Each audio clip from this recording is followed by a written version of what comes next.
Hello दोस्तों, तो आप सब कैसे हैं। उम्मीद करती हूँ अच्छे होंगे, अच्छे भी रहने चाहिए। मैं बता दूँ आपको, जो मेरे वीडियो पे नए हैं वो हमारी चैनल को सब्सक्राइब करें, ताकि अच्छे अच्छे वीडियो देखने के लिए सबसे पहले आपको मिल जाए। तो मैं बता दूँ दुकान के बारे में, वो तो देख ही लिए होंगे आगे कि क्या बताने वाली हूँ। तो मैं ऐसे 3 चीज़ बताने वाली हूँ जो आपको, आपकी दुकान या छोटी है या बड़ी है उससे नहीं मतलब है, हमें बच कितना रहा, महीने का तनख्वाह कितना पा रहे हैं। दुकान तो अपना है, पर अपने दुकान में अपने ही मतलब कम मजूरी नहीं पा रहे हैं, तनख्वाह नहीं पा रहे हैं, जो भी समझ लीजिए, प्रॉफिट नहीं मिल रहा है। तो क्या फ़ायदा है इस दुकान को खोलने से, क्या फ़ायदा है जब हमें पैसे नहीं मिला। इसी का पैसा इसी में लगा दें, इसी का पैसा इसी में लगा दें, तो फिर मतलब ही क्या है। अपना टाइम भी बेकार कर रहे हैं, दुकान में पैसा भी नहीं मिल रहा है, तो हम आगे का कैसे क्या करेंगे। तो मैं इसके लिए बता दूं आपको, या तो फिर आप ऐसा करिए कि दुकान तो चालू करिए हैं, और उसके बाद में ज़्यादा तो यही बात आ जाता है कि हम दुकान करते हैं और हमारे पैसा मिलता है, हमारे धंधा होता है, हम शाम को गिनते हैं तो पैसा रहता है हमारे पास, हम सोचते हैं इतना कमा लिए। लेकिन जब एक दो दिन हो गया, नहीं तो कोई तो शाम को लेने सामान चला जाता है दुकान का, जो मतलब दिन भर में सेलिंग होता है उसका, तो शाम को फिर सामान लेने चला जाता है। तो सामान लेने जाता है तो उसके बदले में ज़्यादा सामान ले आता है, जितना बिका उससे ज़्यादा सामान ले आया, तो उससे पैसा कहाँ मिला। जो आपको नफ़ा मिला वो आपने सामान ले आया, तो उसी में फंसता रहता है। तो इसके लिए आपको जो सामान नहीं है हमारे दुकान पे, जैसे सेलिंग हो गया नहीं है हमारी दुकान पे, तो उसको लिख लेना है कि 3 पीस लाना है, 4 पीस लाना है। वैसे तो मैं बता दूं कि मैं तो अपने दुकान पे लिख लेती हूँ इतना पीस में, 3 का पीस, जैसे फेयर लवली हो गया, तेल हो गया,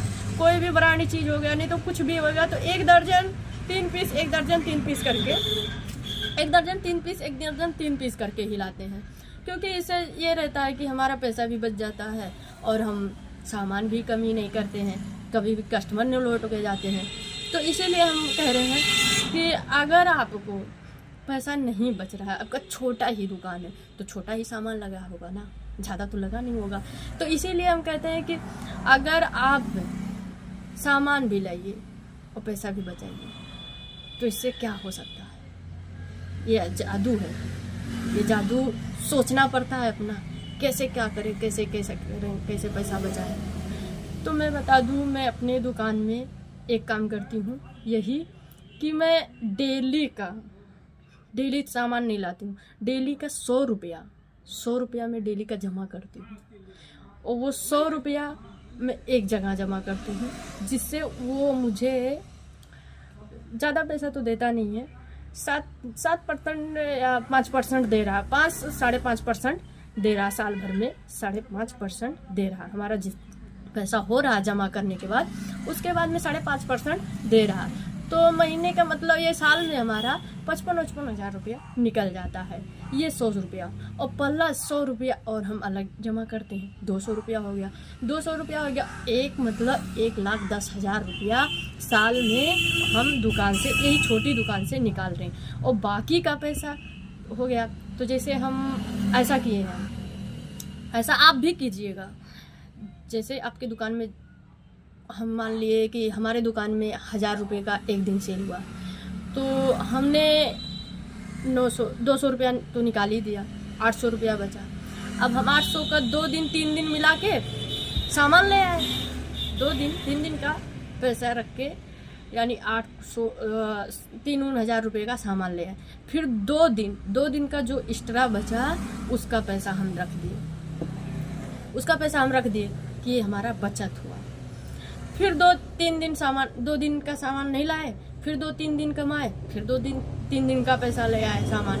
उसके बाद फिर 2 दिन का जो भी सेल हुआ, चाहे 1,000 सेल हो, चाहे 1,200 हो, चाहे 500 हो, चाहे 600 हो, चाहे और ज़्यादा हो, जिसके दुकान में जितना होता हो वो तो अब नहीं जानता। मेरे दुकान में 1,000-1,500 से ज़्यादा नहीं होता, मेरा छोटा दुकान है, इसलिए हमारे 1,500, 1,000-1,500 ऐसे, 800 ऐसे। किसी दिन तो ऐसा पोजीशन हो जाता है कि 600 रुपया हो जाता, 650 रुपया हो जाता। तो क्या करेंगे, हम दुकान तो छोड़ ही ना देंगे, नहीं बंद कर पाएंगे। तो हम इसीलिए हम महीने में महीने में ये समझ लीजिए हमने 10 दिन का पैसा अलग कर दिया, और 200 रुपया तो पर डे निकालती हूँ, चाहे वो सामान आए या ना आए, वो वो भगवान के ऊपर छोड़ देते हैं कि आएगा तो आएगा, नहीं आएगा तो कोई बात ही नहीं है।